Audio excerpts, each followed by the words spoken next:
Welcome to episode 191. Getting ahead of yourself. John. I have Gail Saunders here with Evan Hollywood Hearn and Jimmy Smith in the building and Prime in the building. And tonight we're getting defensive about our defense. The Eagles defense, it's not as high powers as it used to be. It's not the gangrene defense of old. It's not Reggie White. It's not but we do have Fletcher Cox in the fold. Javon Hargraves leading the way, and we have Darius Slay. We do have playmakers, but the way that our defense is set up, we could need a CB2. We could need some free agents. We could need some draft picks. We could need a cornerback in the second round, perhaps. So tonight we're just trying to figure this out live and have the people join in the discussion and try to figure out what players they're looking at. And we're going to play GM tonight. Everyone's going to put their GM hats on. Evan, how are you feeling, my friend? Doing great. I think we're off to a great start. We just had an episode the other day. We were talking about the addition of Anthony Harris, which I see that some people are already in here commenting on. I was very big on that. I thought that just shoring up that safety position, I thought that was a total step up from Jalen Mills. Thankful for everything that Jalen's done for us, but ultimately I think Anthony Harris was a step up from him last year. And I'm excited to see what Jonathan Gannon is going to do with this defense, man. We got we're turning the page, tabula rasa, clean slate. So we're turning the page with this defense, and I'm hoping that it's going to be a lot better this next year. Yeah, I mean, I'm excited. This is a topic that I've been definitely looking forward to. Being on the defensive side, I am just as well excited for the Harris signing. So that was like the cherry on the top that we just needed to go ahead and get on the board with a free agency signing. So the breakdown that we're going to go ahead and give everybody tonight. I'm looking forward to go ahead and actually chime in on that. I'm feeling pretty good tonight. Plenty of room to be defensive about the defense, Gail. This defense was pretty bad last year. And, these guys just mentioned what an upgrade it was for Anthony Harris. Love Green Goblin. Best wishes to you. But great addition there. And I think Andrew Adams is a great addition to the special teams unit over Rudy Ford. So, we talked about the fact that we wouldn't be able to make too many additions in free agency, but maybe some one-year deals just because of the cap going up next year. So love the addition there. Excited to talk about this defense. Now, shout out to Joey Shakes in the chat. He says Steven Nelson is the best coverage corner available at the moment. Released from the Steelers. Eagles have interest in linebacker Neville Hewitt. Steven Nelson is a guy that's plenty of people. Shout out to Tim. He dropped that in my DM a couple days ago. He's like, we got to get Steven Nelson. We got to get somebody. CB2 is a thing. Dory Jackson did not leave New York. He must have liked the pizza better than he did the cheesesteaks in Philly. Big bagel guy. Bad move. Big bagel. I agree with Joey Shakes, though, dude, for sure. I made a video as soon as he got released. We need to add a cornerback, too. There's plenty of veterans out there. And I think, I agree completely with Joey there. Steven Nelson would be a great addition. Yeah, I mean, you start looking at the defense here. When you start looking at them on paper, then you start feeling a certain way about, Darius Slay obviously locking it down. Lil Tay is still Lil Tay. Shout out to him. He has a pair of my custom kicks. Kevon Seymour. These are just the guys at the moment. I think Craig James has the best looking profile. Look at that. He's got the earring and he's got the do-rag. That's a nice combo. Michael Jacquet, the ex-tire salesman. Again, just a guy. Jameson Houston. He looks like one of my uncles. How old is this guy? Lavert Hill. Yeah. I mean, the way our quarterback group is set up. You know what that cornerback room is? That is $100 bill and a bunch of ones wrapped inside of it. You just see the 100. Looks like you got a big wad, but you fan that bitch out. It gets pretty thin. Wow, that's true. So sad. Wow. I mean, first of all, I'm just gonna give a big shout out to Mr. JC Horn over here, because his pro day was amazing. This guy is one of the corners out there who could be a difference maker. Definitely made some more money today with a great pro day. I think people in the chat are already talking cornerback. Like where was it? Eugene. He's talking about I need a CB2. Shout out to Otis. What's up for joining the live chat as well. Yeah. Yes, I see Joey sees it too, man. I mean, this lineup is the best thing about that lineup group was the do-rag and the earring. That combination was the best thing about that graphic. That's not going to put wide receivers like stopping them in their tracks every week, though. The do-rag and the earring, that only get you so far. I mean, obviously, I know someone was in here talking about, can we please stop talking about Avonte Maddox as, thank you. Can we please stop pretending Maddox is good? I mean, that's something we talked about, all of last year. It's just that this guy can't lie. He's not an outside corner. He can't line up and be that cornerback 2 that we were anticipating him being. So this needs to be addressed either in free agency or the draft. I think it's more likely the way that our bank account is set up, as Gail likes to say, that it gets addressed in the draft. Poor Tay-Tay. But what's sad is this was the topic last year, Yeah. So, yeah. But can we also address that the way that we set our players up for success is a thing? Like if I put you on the outside, knowing that you're most likely inside, I'm doing you a disservice. I mean, they've put him outside, slot, and safety. Like the things that we do, we cross-train some of our corners. Not all corners are created equal. Some players can do it, some can't. But I think as a depth piece, I think he is serviceable. I'm not saying he's all-world. Once he becomes all-world, we will not call him Lil Tay-Tay. Let's see. I mean, going to the safety position, we all know it's not as laughable as could it be? Especially now with the addition of Harris, and once McLeod comes back, it gets less laughable. So we, starting off with Anthony Harris that we just brought into the fold. I love that signing. I thought that was a good value signing. Rodney McLeod, ACL, recovering from that. Behind him, we have Marcus Epps, Andrew Adams just brought into the building. Just guys right now. The DB hybrids, Graylin Arnold, Elijah Riley.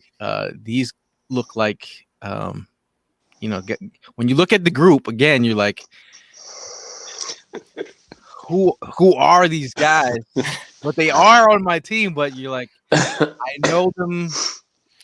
You know what? I really know them. The sad part is that we didn't even get to linebacker. Yeah, that's going to be the biggest joke. That's already the joke. Yeah, but on that picture, that's where you need to put Avonte Maddox, because you talked about where they used him. That's where Avonte Maddox excels, and I don't mean as a starter. A depth piece, a guy that could be your fourth corner, hybrid, guy that comes in the slot and safety. So, yeah, Maddox isn't good on the outside, but great point there, Gail saying the way you use him. And Jonathan Gannon being a defensive back coach, guy with a familiar background just in that area, I think it's going to bode well for all of our secondary. But Avonte Maddox, I think they could hopefully find a way to use him. Mm-hmm. Now, Eugene says even Fitzpatrick and Daniel Jones would have a field day against that CB group. Which they already have. I mean, I do have a graphic of the wide receivers that we are going to face. I'll show that later, but that's kind of scary. We have Tyreek Hill. We have Julio Jones, Calvin Ridley. We have them all. Add Galladay to that mix, and it's going to be a great time for our cornerback group. So they have some work to do. Overall, I mean, our secondary, they have, this is where we're trying to, like, some of the people in the chat are showing up and not realizing what kind of show we're having. We're getting defensive about the defense. So there's a lot of takes about Smith, Chase, and Pitts. We got it. We will be talking draft probably at the end of the show. I mean, offensive, if you really want to get offensive, but your defensive takes, we really want to know what you guys feel about what defensive pieces you want to add and bring to the table. Because, I mean, do you need a CB2? I think obviously it's time for bring in a veteran cornerback. We mentioned Steven Nelson, AJ Bouyer's out there. Yep. Richard Sherman's talking about going back to Seattle. But we're also like, let's not bury the lead here. We're strapped for cash. So, I mean, those are some big names that you just threw out there. I don't think realistically we can afford a Richard Sherman and AJ Bouye, any of those guys, really. I think that those are more, they're going to end up on teams with some more money to burn. If the guy is interested in banking on himself, he could possibly sign a 1-year deal. As you've seen with Anthony Harris, a guy that could have definitely gotten bigger money. He said he listened to his agent. And what a lot of these agents are going to be telling these players right now is the fact that the cap is going to go up exponentially next year. So you're going to have so much more money. Bank on yourself. Go out, beat some ass. And maybe the Eagles give Anthony Harris a bigger contract. Maybe they give somebody else, one of these corners, bigger contract. Yeah, we mentioned that a lot in the last podcast. I think that these 1-year deals are definitely going to go ahead and rise up because of the fact that the cap is going up next year. Mm-hmm. So, yeah, I agree with you, Jimmy. I mean, I think I see a lot of 1 years. And, I mean, hey, look, surprisingly, we could go ahead and sign one out of those two guys for a 1-year deal. Just bring them in, let them shine, get their stats up, and they could go out there for a big contract next year. And guys with down years, right? And they could come here and definitely get playing time. So, people have mentioned Gary and Conley. Yep, that's another good one. As a potential target. Malcolm Butler. Malcolm Butler. We all know him. Super Bowl Malcolm Butler. That's what got him all the money that he's made in his entire career, though. But I mean, he's been a decent cornerback since, but it's serviceable. But he's not like next year. But that you understand what I'm saying, though. That gave him a contract that he wasn't exactly earning at that point. Yeah. Yeah, he ended up going to Tennessee after that or something like that? Tennessee. Yeah. Kelly mentions that Bouye's been cut twice now. He's got something to prove. Exactly. That's one of those guys. For the money I'm trying to spend, you can come in for that cheap. But there's also the idea of, Pete, shout out to Pete, Nathan in the chat, always a commenter. We appreciate you. He mentioned some guys in the second round that I was going to talk about. Greg Newsome, Tyson Campbell, Eric Stokes. Got the wheels, man. All guys are running 4.2s like it's going out of style these days, but also it's these pro days are going to run a little bit faster. Yeah, we just did shout out to Chris Malley. We did a video on Asante Samuel Jr. Imagine having an Asante and Avante. That's two little Tay-Tays. Because, Asante's a second round value, 5'10", 180. He's not like the most physical guy out there, but he's got the athleticism, natural in space. He's got the genes. He can break on those balls. You don't know what I'm saying, but he can make some breaks on some of these balls. He's a playmaker. I actually have some video in the chat here. I don't even know if you can see that with the comment in the way. I got it. Yeah, I mean, he's one of those guys that actually can, come up and he can play in zone. This play right here almost breaks it up. We'd like to see some more picks like his daddy, but he is stunting like his daddy. Like his stock is on the rise a little bit. I think some people might think he sneaks into the first round. I think he's a second round value, but he said he's a dog, just like Jair Alexander, same size.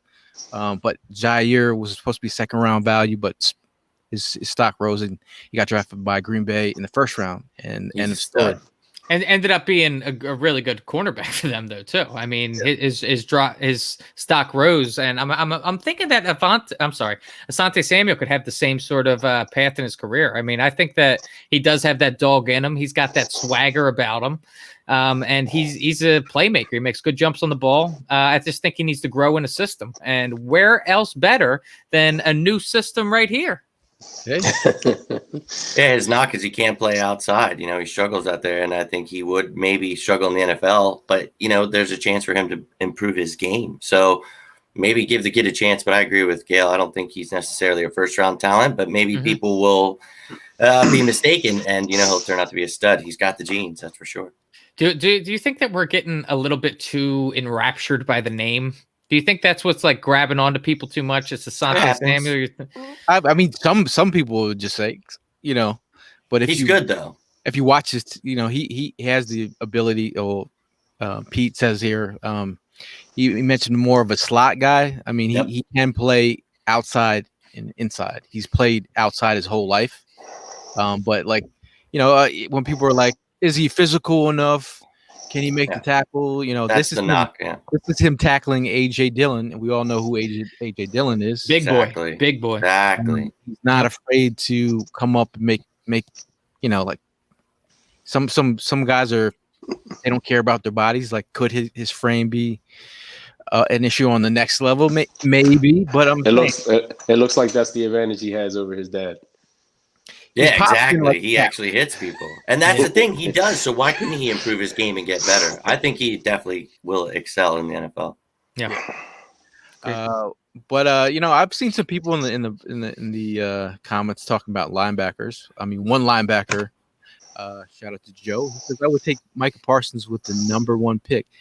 Now, if you guys have not when I pick someone in the top 10, they got to be squeaky clean. There's got to be no character concerns, anything. Like, I don't know if you guys looked into Micah's issue with the hazing issue and him telling one of his teammates. Why are you dancing around the bush? I mean, I'm going to sandusky you and I guess put his genitals on the buttocks of another player. Like, it's a weird thing. Like, you do the research. I put you in that path. Start looking now. I don't know. It's kind of weird, man. Like, yeah, you tell people that story, and they're like, you know what? I'm gonna go ahead and hold off on that thought process. I want my top 10. Like, and believe me, when I was what's his name from Alabama, the missile. He was on Washington, and he dropped his stock dropped. Santana Moss. You know what I'm talking about. Linebacker, Alabama. Oh, linebacker. I thought you said. I can't think of his name. My brain is dead, dude. Yeah, we'll come back to it. We'll come back to it. But I'm saying, like, I wanted him in the draft, and then he had so much character concerns that he dropped in the draft. Oh, and Reuben Foster, the guy that got drafted by the Niners. Reuben Foster. Yeah. Still has issues. I was thinking of the DT from Clemson who was tickling. Sorry, I missed the first part of what you said. Sorry. Christian. That was an interesting draft class. Yeah, I'm throwing that in the chat. I'm like, did you see this from the draft process? That was an interesting draft class there. Yeah, it was. Yeah, Chris says Foster. Yep. Foster. Yeah, I mean, Reuben Foster. We all saw what happened. Like, I saw Ozzie Newsome pass on a Alabama linebacker. I knew exactly what. I'm like, if Ozzie Newsome, who has ties to Alabama, passes on him, there's something up. There's something up. So, you know, talk about linebackers. Everyone's talking about linebackers. We all like to talk about linebackers here. Before you get into that, Gail, I just wanted to say, you know, when you're looking at this defense and where they struggled, one of the funniest things to me, and this kind of linebacker, perfect middle time to talk about this, you know, because it's tackling and coverage when it comes to our linebackers, especially predominantly nickel, two nickel linebackers coming out here. So I think that, you know, when you look at last year's stats, we were 14th. That's the only stat. We were 14th in pass yards per game, that we were in the top half of yards allowed. And then when it comes to touchdowns, we were 15th, and I believe it was 1.7 touchdowns allowed in the passing game.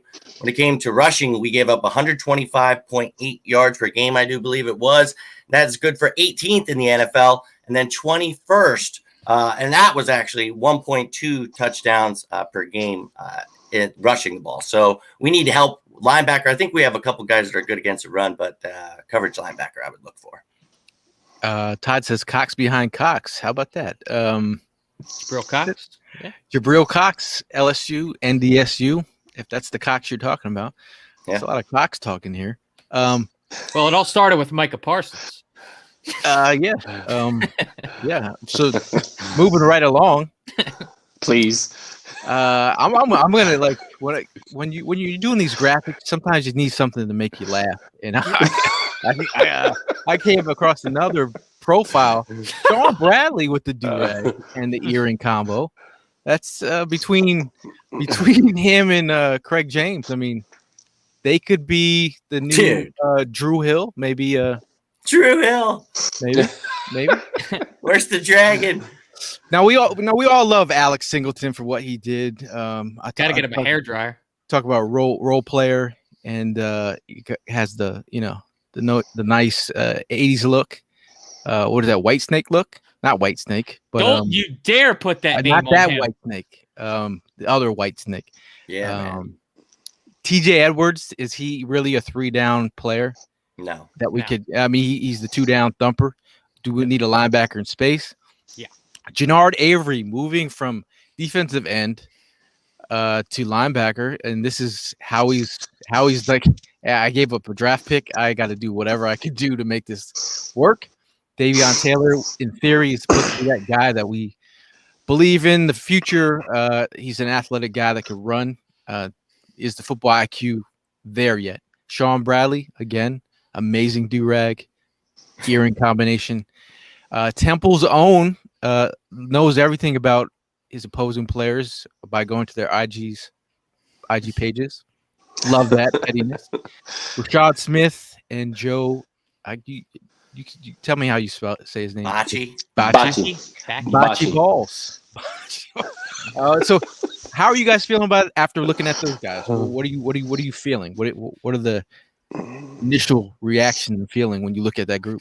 I mean, we have no linebackers. We got no linebackers. I mean, if you were to take some of these guys to another team, they're not starting or playing at all. I mean, you take Alex Singleton, any single one of them. On most teams, these guys aren't NFL starters. So I would say that entire core needs to be revamped, and that is something that you just can't ignore, like we've been doing year after year after year. I'm really hoping that the Eagles are locking in on drafting a linebacker, hopefully by the end of day 2. It's scary as shit. I mean, besides Alex Singleton, who else is there to talk about out of that core?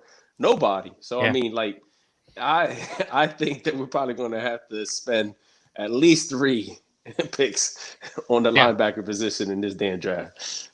Yeah, I say help me, dear Lord, help me when I see that. We've talked about this for years in and years out, guys. Why the Eagles don't put an emphasis on the linebacker position, I don't know. But you think that with Jonathan Gannon, watching what Darius Leonard, Anthony Walker were able to do for the Colts, you'd hope that maybe they give him a linebacker. So I would love to see, maybe not in the first round if we don't get one of these bigger names. Maybe you get like a Nick Bolton, Xavier Collins in a second, third round. I don't know.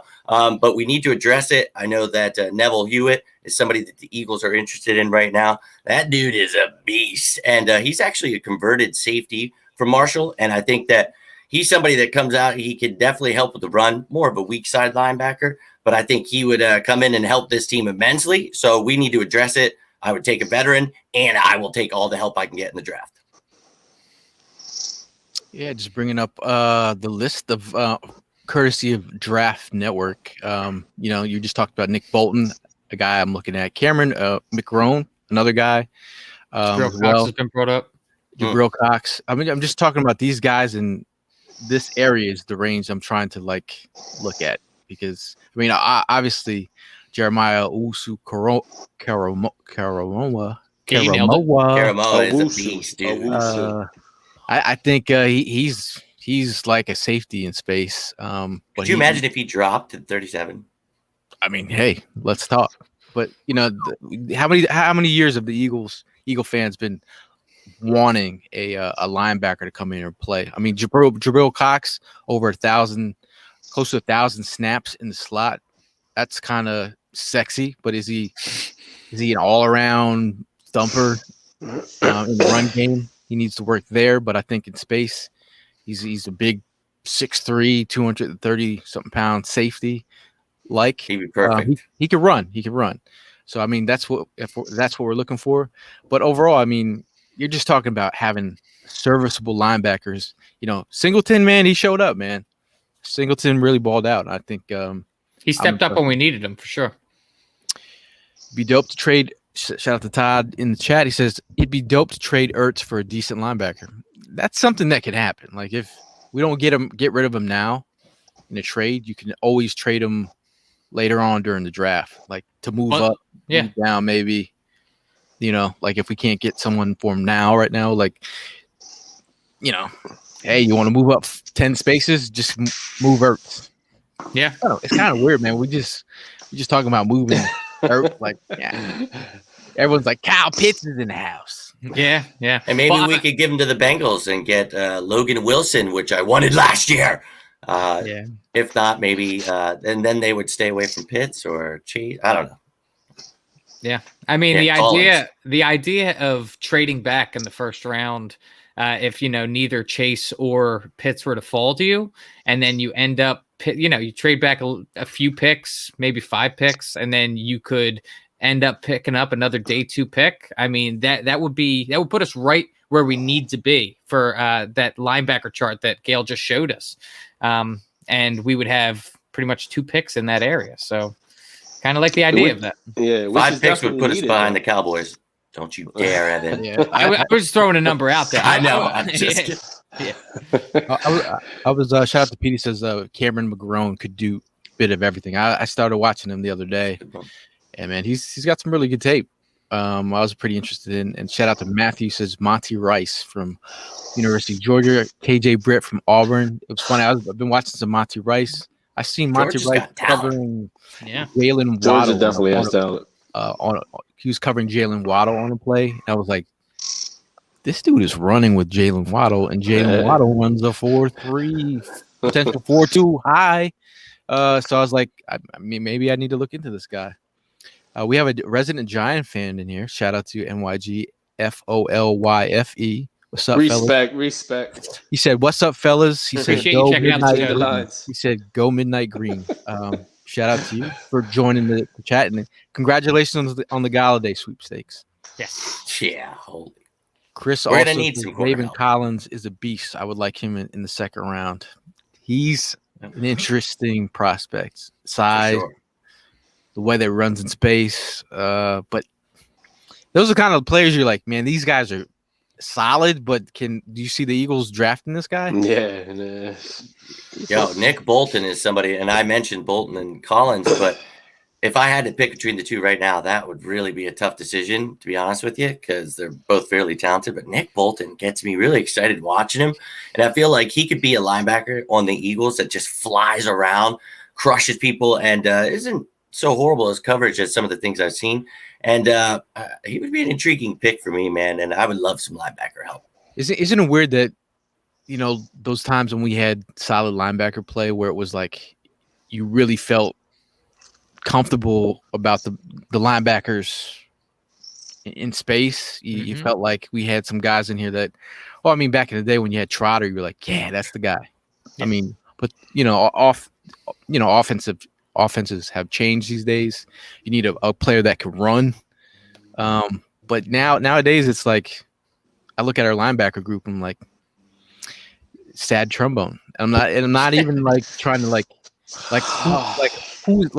you know, that you just dream of having that guy to like man the middle and be a dog. I mean, Micah Parsons, you know.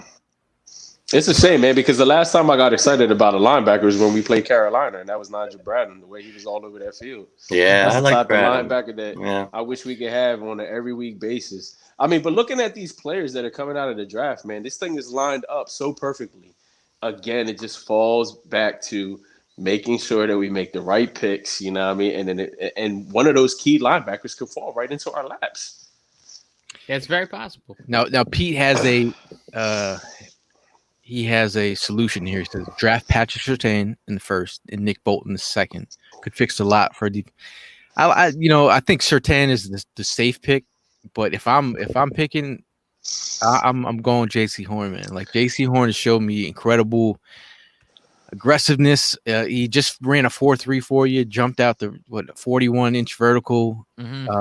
So you're grabbing J.C. Horn over big. these two guys. I just think the I'm upside. with you. I think the upside is there. I think Surtain he's been some people CB1 the whole time, but if you go back, I definitely respect, but I mean definitely not in the first or second, right? You're not talking about picking them. I just think they go offense. They bring in a dog. I mean, if you're picking Patrick Surtain, you're moving back in this scenario. Well, I mean, Pete brings up this point, and I think it would surely do wonders for our defense. I just look at this and I think to myself, okay, but who are we throwing to at this point? So if we end up we're going this route, then Rager and J-Naw are starters. Yeah, our starters. So Exactly. that's horrifying. We might be able to hold teams from scoring, but we're not going to be able to score ourselves. Those other three teams in our division have number one wide receivers. We don't even have one yet. We can't even, declare Rager as that number one guy. I think you need to go after a weapon with the first pick, and then the next 5 out of 6 picks need to be defensive players. Yeah, I think he struck a nerve. Yeah, he said, bro, J.C. Horn can't do what Surtain can do, bro. You don't get to play for Saban if you're not. All right, well, if you go back to his freshman year and you saw C.D. Lamb straight murder him as a freshman, I get it. He's a freshman. But shots fired. Look, did Javon Diggs play for Nick Saban? I watched enough Surtain to know that he has issues when he doesn't get his hand on you early. Once he gets intermediate short game, when he has to turn and run, things get a little wiry. He likes to feel you out. It's getting weird here. But he likes what you got, Pete? What you got, Pete? After that, what you got?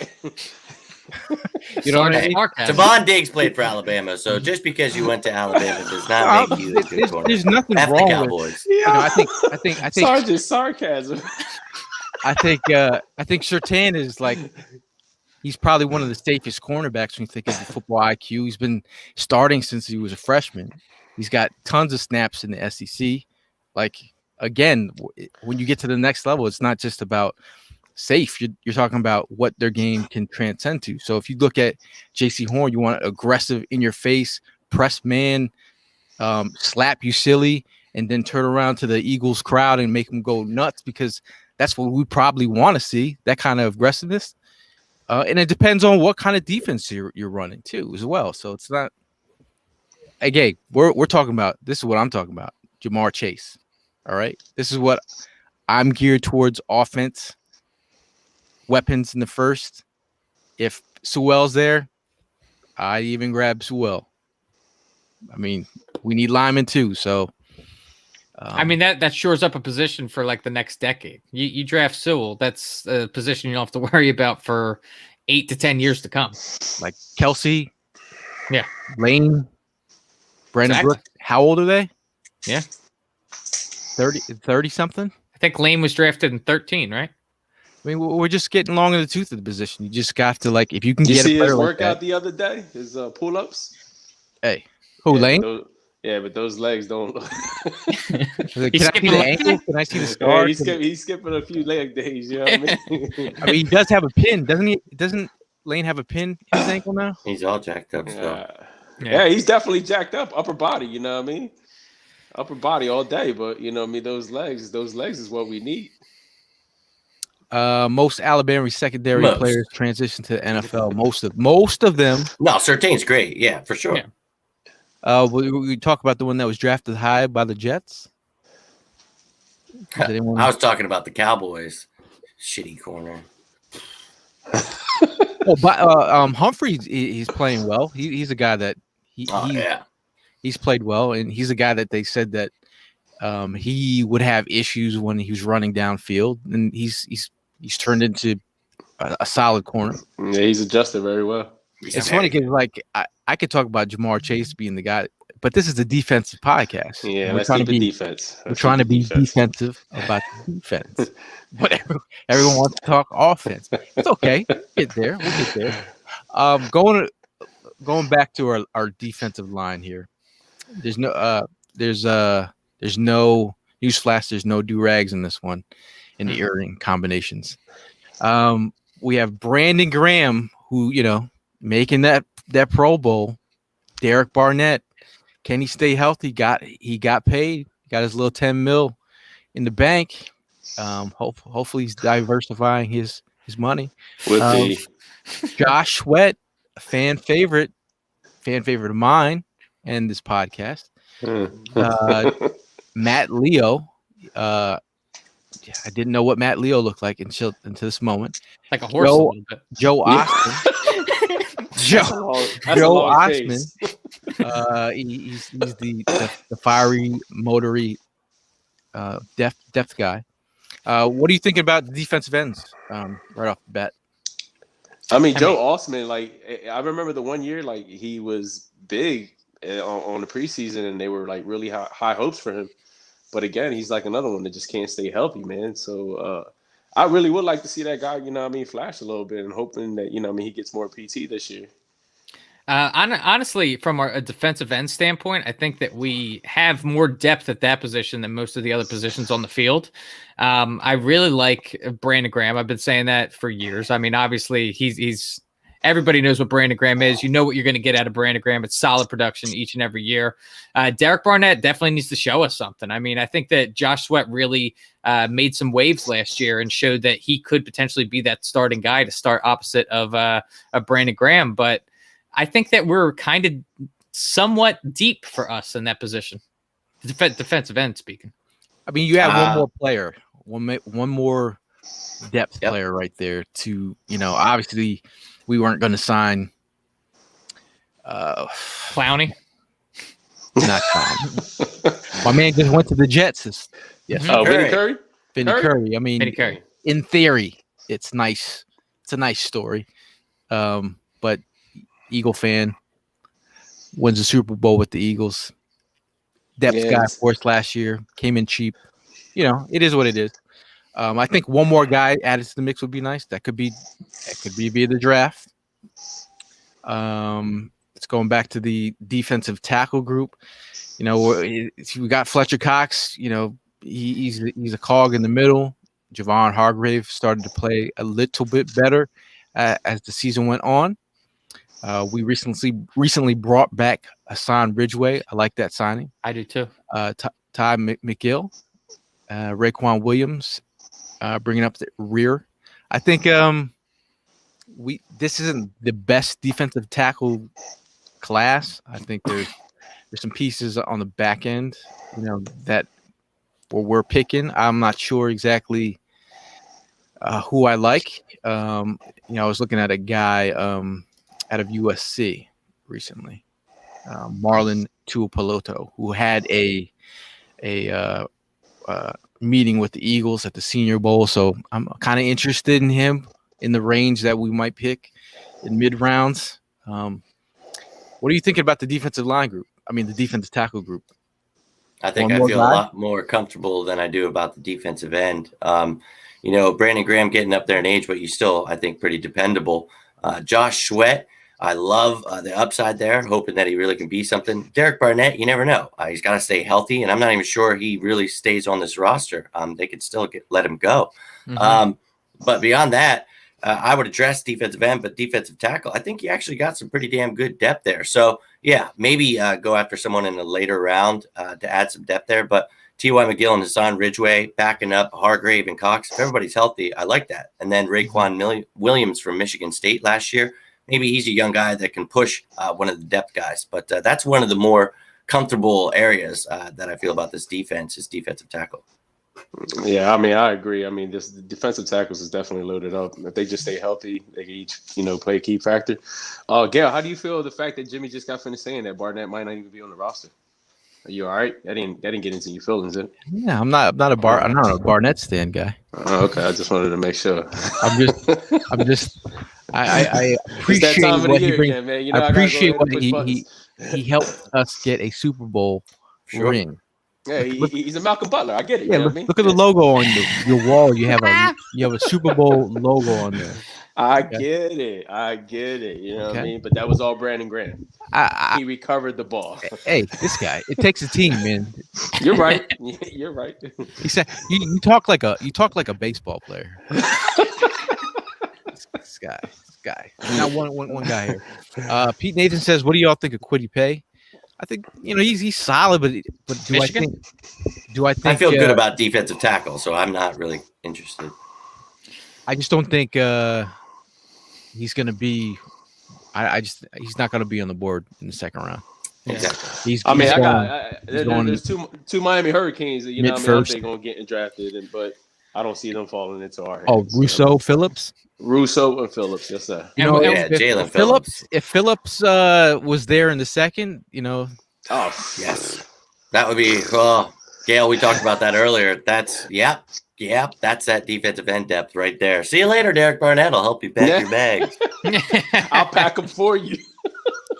Deshay in the comments is if Josh Wetter, if you're out there, he is talking about your knees right now. Okay, and he says you're on a snap count. I think obviously we know that his history with, they almost had he thought he almost had to amputate his knee when his knee was high that bad. school, right? Was he going to get to keep the bottom half of the leg? Yeah. This guy, no sympathy. This guy. We just talked about no sympathy. It's my brain's just wired to tell jokes, dude. I don't. Sergeant, we have Lieutenant Sarcasm. Nah, listen, man. Look, it's Sweat. I feel confident on Sweat this year. I mean, this is his third year going into the season, fourth year. I mean, and I think it's that time, man. You know what I mean? He showed us a lot of what he has in the tank last year, and I think he's going to bring out a whole lot more this year. So I think he's going to be a key factor. Shout out to Moochie. He says Eagles need to look at is it Neville Hewitt, yeah. And shout out to Moochie. Check out his YouTube channel, man. Good stuff over there. Paul from London says, I like Hargrave, but I think we can get someone better. Wow. All right. Okay. All right, I mean, okay. I thought he played a little bit better. I saw in the chat earlier someone mentioned something about Malik Jackson. I wish he didn't. The way that our bank account is set up, we save money by letting Malik Jackson, who is now with the Browns. Right? Would you have rather had Malik Jackson or Hargrave? Because personally, I would rather have Hargrave. Oh yeah, dude. Hargrave, yeah. I think he really turned it on at the end of the year, man. He's actually pretty damn good. I think people are going to find out this year if they stay healthy. Yeah. But then he carries it into this year, definitely. Yeah, stay healthy. Him and Cox together, who you double teaming. Good luck. Exactly. Mm-hmm. You think about we just keep on thinking. You forget that Jim Schwartz isn't here. So our defense could look whole new scheme, man. I'll go kick a picket fence right now. I don't give a shit. I mean, that's one of the excitements going into the new year because it's a new scheme all the way around. You know what I mean? Come on, let's cut all the bullshit. You know what I mean? Had we kept the same coaching staff right now, would we be like, oh shit, we already know what scheme they're gonna go? Yeah, with. exactly. We already know. You know what I mean? These rivalries, these other teams already can figure us out. Here goes another long season, but this year we got a new coaching staff, we got a new scheme. I'm excited, man. Let's go. Do you think Gannon is going to end up rotating the defensive line the same way that Jim Schwartz did? Because that was one of the things that, as much trash as we talked on Jim Schwartz, I thought that he rotated that line pretty well. I think it's a big thing in the NFL to do that, obviously, and that's how those kind of teams win championships. But it's just kind of dependent on how much you rotate. So that also comes back to how much talent. If you got a guy out there that demands he's on the field, all 3 downs, then you got to keep him out there. But we don't necessarily have that guy. And I think Josh Sweat wasn't necessarily, yes, he had injury history. And yes, you got to kind of watch that. He's had a couple dings along the way. But the reason he isn't playing as much is because he needed to improve on his run game. He was, mostly a pass rusher. And there's a lot of things he needs to work on. I'm hoping in year 3, he's going to be that guy. Very high on him. But that's why he really hasn't been playing. So hopeful year 3 is big for him, though. Shout out to Matthew. He says, Hollywood, I am Sergeant Sarcasm from Twitter. Oh, yes. Okay. Matthew? Oh, yes. You do know. We're just taking your title, man. Sorry. But he says, for safeties, Divine, Diablo, Paris Ford from Pitt. Just the name itself has me sold. I was going to say Divine Diablo. That's awesome. Yeah, I mean, that name right there just has me sold. Shit, bring him on. Jacoby Stevens from LSU. How about who was the cornerback? His name's Trill Williams. That's kind of sick. That's a sick. It is a sick name. That's a sick name. I'll take Mooring if we're talking about safeties. Josh Sweat. Clap Josh back Sweat is a heavy good name, once. no? Nice. Josh Sweat is a good name. Yeah, of course. Pete says he got clapped Back at by me Josh once. Sweat. Pete said he got his cheeks clapped by Josh Sweat. I'm not so sure if that's what he Pete, said. You did it. I You don't did it think to that's what yourself. he said. Pete, you did it to yourself. You Micah did it. Parsons in the house. All right. He said, What the hell is even that? Josh Sweat clapped my cheeks once. Wrong. Wrong. Oh man. Oh man. We need that. We need that Michael Jordan meme. Stop it and get some help. One thing Deshae says Gannon loves to do is disguise what he's doing. And I think that's one thing about Jim Schwartz and the fact that a lot of defensive players around the league were saying that, you know, they're not disguising what they're doing. We know what they're doing. They have someone like Michael Jaquette alone on an island. Jaquette Island is a thing in Philadelphia only. What can I do to put you in some good years today? Talking to the wide. We got you, Pete. All right, Joe says our defense has to play mean. We've been playing softball shit for the past 5 years, and it's ridiculous. We have to strike fear into other offense. I mean, I think I'm gonna lose my shit when I see the first blitz of the year. Well, I think the thing is, you know, people talk about what Jonathan Gannon is going to do. The thing is, we literally have, not only do we not know what he's going to be running here, he's never been a defensive coordinator, but we never even met the guy. He's never talked to the media yet, you know, but what you can take is the work he's done with Minnesota and all the previous work, whatever. But, you know, most recently, seeing what he did in Minnesota with those defensive backs and then in Indianapolis, and you've seen some guys that went there and really improved their careers, really, you know, brought them back to life. So I think, you know, with the team that's really struggling in the secondary, like we've talked about, this is great for us. And, you know, Prime just mentioned he can't wait to see the first blitz. I think we're going to get a lot of that. You know, I have no real idea of what he's going to bring, but just hearing what kind of person he is from Anthony Harris and other guys watching tapes, sounds like he's got a lot of fire, a lot of excitement. And I know we're asking a lot because a lot of us grew up watching Jim Johnson. And if you want to go back to Buddy Ryan, whatever, just saying, we expect that defense to come out and punch you right in the mouth. That's Philadelphia Eagles football. And damn it, that's what we want. So Jonathan Gannon, baby, I'm more than excited about him. Hey, Jimmy, you fucking sick. Jimmy was waiting. We gotta get Jimmy. I gotta get you to one of my baseball games, man. Hell yeah.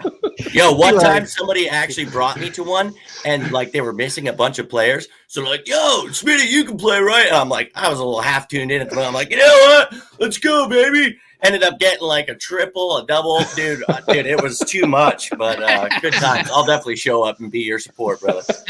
I appreciate you, bro. I would hire you to talk to my imaginary child over here about like pepping him up to play in a game.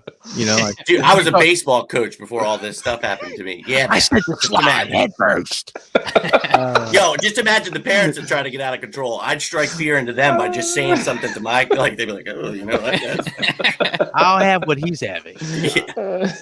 Yeah, man. I just think overall, I feel like, you know, obviously the offense is going to take the cake of all the talk right now. If you listen to talk radio, if you listen to podcasts, it's all about Jamar Chase. But you know, someone in the chat, I think it was Pete, was saying that that Jamar takes plays off. I mean, all wide receivers take plays off. That's the thing. You don't like that's coming from a former wide receiver, right there. You don't like That's like it is. Straight from the horse's mouth. If they're not involved in the offense, they will take plays off. Yeah.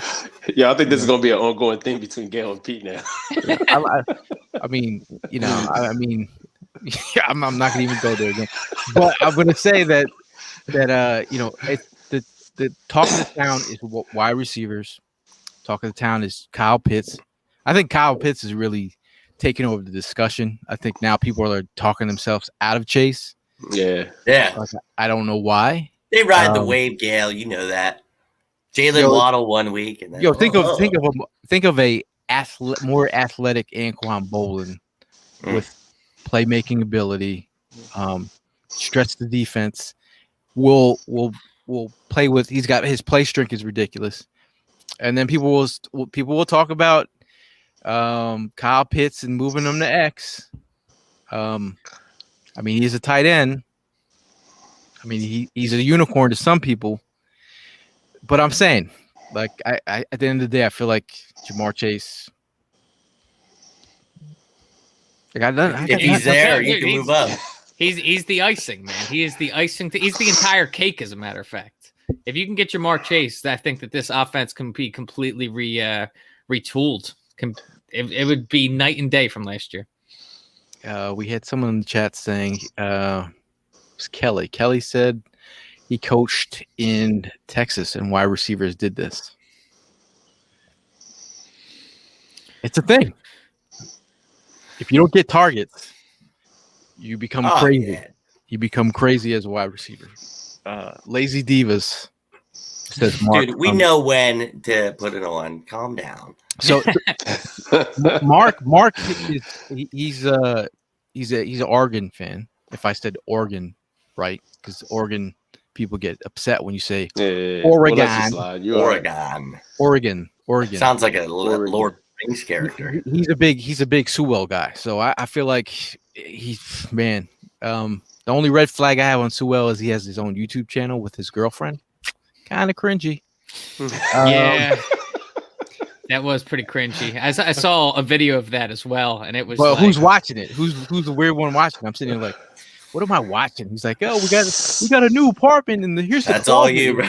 Here's my sneaker collection. Sneaker collection, yeah, right? Yeah. All right. You know, for about to be like a multi-millionaire, his sneaker collection could use Could be better. That's not a red flag to you as a sneakerhead. A little bit. He probably found that as disrespect. The YouTube channel was kind of. I remember. I'm writing that in my draft profile right now on him. We were roasting him in the chat. We were like, "Yo, you know Sewell has his own YouTube channel? What if he becomes an Eagle and he sees this? We're sorry." Yeah, get that out the way now. We'd love to have you on our YouTube channel. Exactly. Pete says a lot of players have YouTube channels, and It's they not have. that kind of YouTube channel is the thing. I mean, no, like if you have your own YouTube channel, but then if you have one as a couple, A lot of players do though. I know, but to me, it's sort of a. If you're a head coach, you're like, you know, like Is it going to be the same faces after the draft? You know, like again, like here in Philadelphia, people will criticize everything and anything. Nick Sirianni's speech, his press conferences, his beard, his aftershave. What else? I mean, we're criticizing Joe Flacco right now and the neck beard. Anything. Look for an opportunity to criticize absolutely anything. We're making fun of our linebackers' do-rags right now and the earring combinations. Making fun. I was praising. You were no, I was sweating it. It was pretty like, hey, we need something to appreciate these days. Michael Leroy Wright says that's the same people that watch Goodwin season. I actually watched the Goodwin season. You would. Hey man, this is what we do. We make sure that we follow up on all our players, what their mentals are like, and he obviously broke it down and made it known that you know he had a kid on the way, or he had a child. He wasn't going to play, and he announced it on his channel. So it is what it is. It's cool. I mean, respect. Went back to San Fran and got cut the next day. Yep. I mean, I Thanks for that pick, man. I suppose we are being a little unfair because I know that there's a lot of players out there that are streaming, playing video games and whatnot.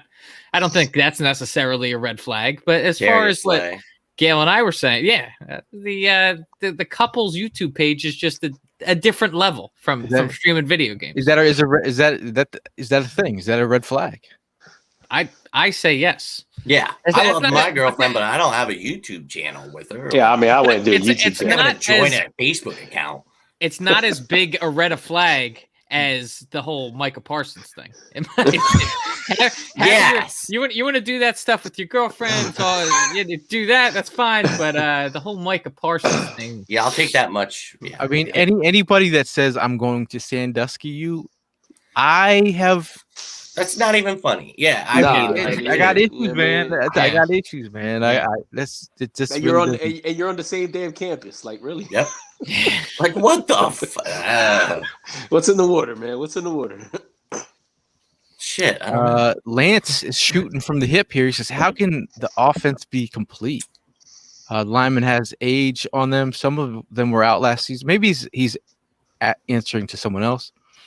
Yeah, I mean, I'm talking about line. Line is it's a need. Like it'd be funny if all this Jamar Chase talk and they end up getting Rashawn Slater from TCU, and everyone like, oh, now we got a TCU lineman and a wide receiver.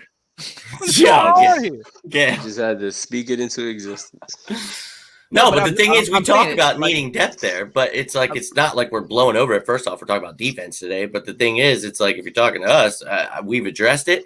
And the thing is, obviously, we have to stay healthy. Yes, we want everyone to stay healthy on the team, but if this offensive line is healthy, yeah, they're good, but you got to address that. Slater's Northwestern.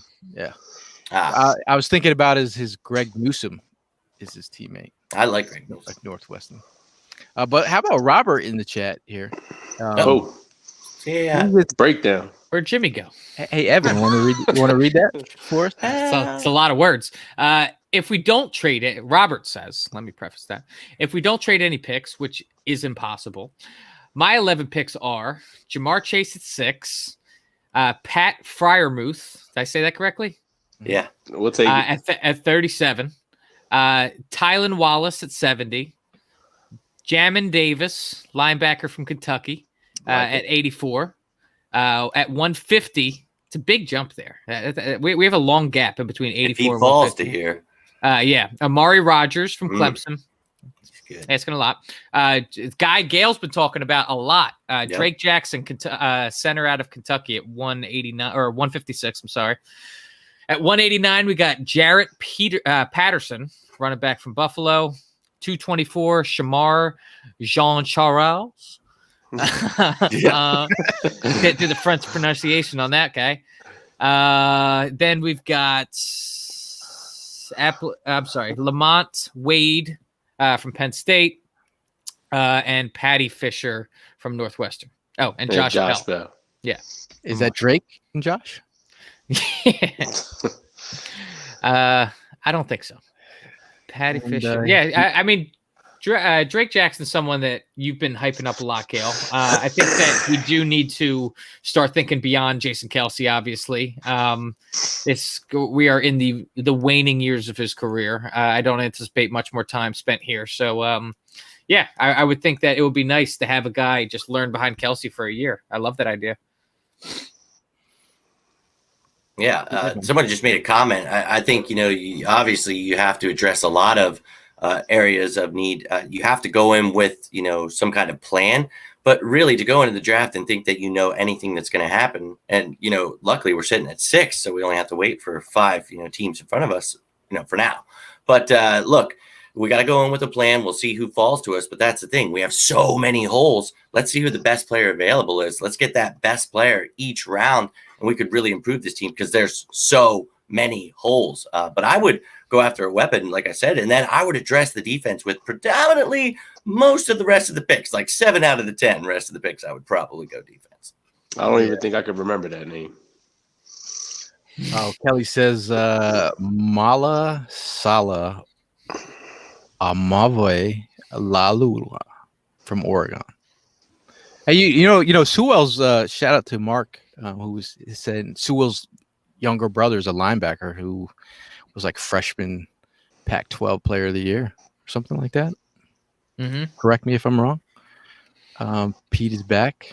Jim Morrissey, another center that might be there in the 6th round if we miss out on Drake. It's funny, like it's like each person has their own like little prospects that they're pumping up. Shout out to Austin Watkins Jr. From UAB, Sammy Watkins and Jalen Watkins' cousin. We just did a video with him, wide receiver. He's getting a lot of hype. Did work at the Senior Bowl. I'd take a look at him at a UAB. crispy routes for his size. But we all have our guys, and it's cool to see all these different names in the chat. I think there's one other comment here. Matthew says Creed Humphrey from Oklahoma, Landon Dickerson. Landon Dickerson has he's the one with the injury history, Yeah. Torn his torn ACL. He's got a couple things there. But I think if anyone would know anything about Landon Dickerson, it'd be Stout. So obviously we got to think about the line. Trenches is not fun. Talk about the grunt work here. We all want to talk about the Jamar Chases of the world, but at the end of the day, it's about protecting. It's about trench warfare. It's about Fletcher Cox getting a replacement down the road. But I don't think that's going to happen in this draft. But before we get out of here, we're hit the hour mark here. Any last words, Evan? No, I think that our plate is full right now, but what I mean by that is we have a lot of work to do. We're not going to be able to, unfortunately, I don't think, solve everything in 1 year unless we have some divine intervention come through and something happens, someone pops off that we didn't expect to pop off, we find some diamond in the rough in late rounds, but ultimately this is probably a 2-year fix. So the best thing you could do is just chip away and fill as many holes as you can and then readdress the following year. Prime. Yeah, 2 quick things, man. I want to give a shout out to the Elite Superfans. This past week, they put a video together to send over to Giovanni. Giovanni ended up reaching back. He was really thrilled about the videos we ended up sending him. Super excited. Definitely lifted his spirits up. I mentioned to him that, I will be rocking that Carson Wentz jersey with him. So, say what y'all want to say. The second thing is, say it under my breath. Second thing is I want to give a shout out to my Camden D-backs. The season starts. Really go. The season starts on Sunday. Let's get ready for that repeat. Got the privilege to go ahead and sponsor them this year. So look out for the D-backs with the Prime logos on there. I'll be bringing that out shortly. All right. More details to follow. Other than that, stay safe. Make sure you guys are checking on your loved ones, your friends, whatever the case may be. And we'll see you guys on the next one. Yes, sir. Jimmy. Well, first off, thanks to everybody that tuned in tonight. It was great. And you guys, of course, it was awesome talking with you guys. I'm always excited to talk about birds. But I think, if anything, Evan kind of said, we have a lot of holes to fill. So it's not going to be all fixed in this draft, but we got 11 picks. Maybe we can hit on like 6 or 7. I'm asking for a lot here, but maybe we address the defensive side of the ball. I think you should get a weapon in the first round just because of the fact that let's find out if Jalen Hurts is that quarterback of the future. So it might be a bumpy road, but let's get excited about that unknown we talked about because we knew what was going to come. Prime said we knew exactly what would happen if Jim Schwartz and Doug Peterson are out there, so they're not. Let's get pumped up. I know these coaches are young. The players are young. Oh, my God. I feel Jason Kelsey coming for another speech, baby. So let's get a little excited about these birds. I know I am. Hope you guys are all staying safe. Thanks for tuning in. And go birds! I'm just going to say, Howie Roseman, Jeffrey Lurie, open your hearts to the drafts department. The scouting group has done a phenomenal job over the years. If you would just listen to them when they say Jeremy Chin is there, listen, open your hearts and listen, and hopefully they can make the right picks. We got enough picks. Hopefully we might get even a couple more. I know we just lost the comp pick last year for next year, signing Joe Flacco. So hate to break it to you, but overall, man, I just think these guys need to just really hone in, man. This is where we win. You win the draft. You win in multiple years. I mean, just let alone 1 year, you could get yourself back. It's all about getting cheap talent, young talent, and getting really solid picks, and just doing the dirty work. This ain't pretty. A sort of rebuild ain't pretty, but it is what it is. We broke. You know? Yeah, don't expect much in free agency, guys. We don't have money. We got like 1 million in cap space, bro. Like We got our stimmy in cap You got space. That's it. linebackers at home. we could barely afford a Royale with cheese. Okay, so it is what it is. We will see you guys in the next one, and as always, fly Eagles, fly.